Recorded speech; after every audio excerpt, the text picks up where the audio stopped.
On va lire aujourd'hui Jacques et le haricot magique. Jacques vivait avec sa maman dans une toute petite maison. Il s'occupait de la vache qu'il possédait et du jardin, pendant que sa mère travaillait au village.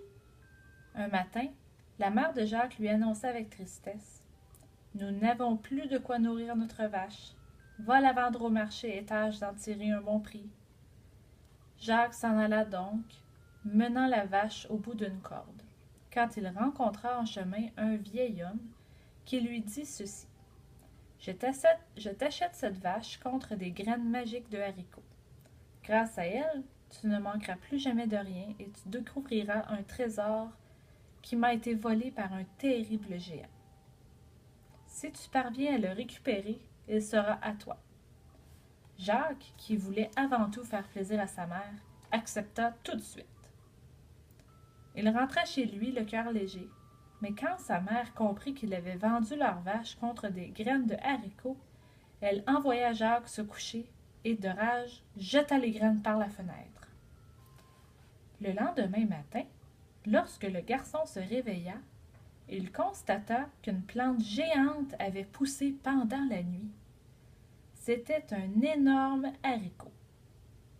Jacques ouvrit la fenêtre en escaladant le bord et grimpa sur la tige.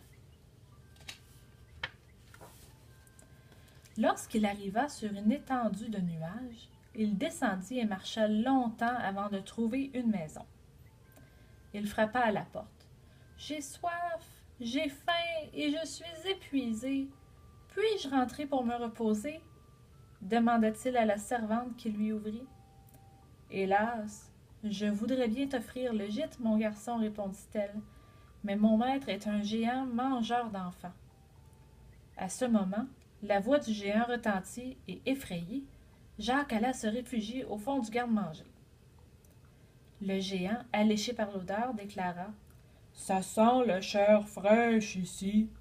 Tu as fait rentrer quelqu'un? » La servante le fit vite asseoir à la table pour le distraire, et quand il eut avalé plusieurs victuailles, il lui demanda de lui apporter ses arcs d'or qu'il aimait tant compter.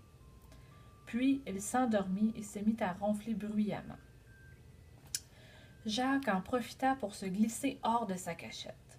Il saisit les sacs d'or et les chargea sur ses épaules. Alors qu'il était sur le seuil de la maison, il fit teinter des pièces en les cognant et le géant se leva d'un bond. Mais ce dernier était fort maladroit et alors qu'il s'emmêlait les pieds dans le tapis, Jacques rejoignit le haut du haricot et se laissa glisser jusqu'en bas. Le géant était si lourd que lorsqu'il agrippa la tige du haricot, il le fit ployer du côté de la mer et, entraîné par son poids, il plongea dans l'océan. Sa mère accueillit Jacques avec des cris de joie et ils vécurent heureux sans plus se soucier du lendemain et de l'argent. Bye!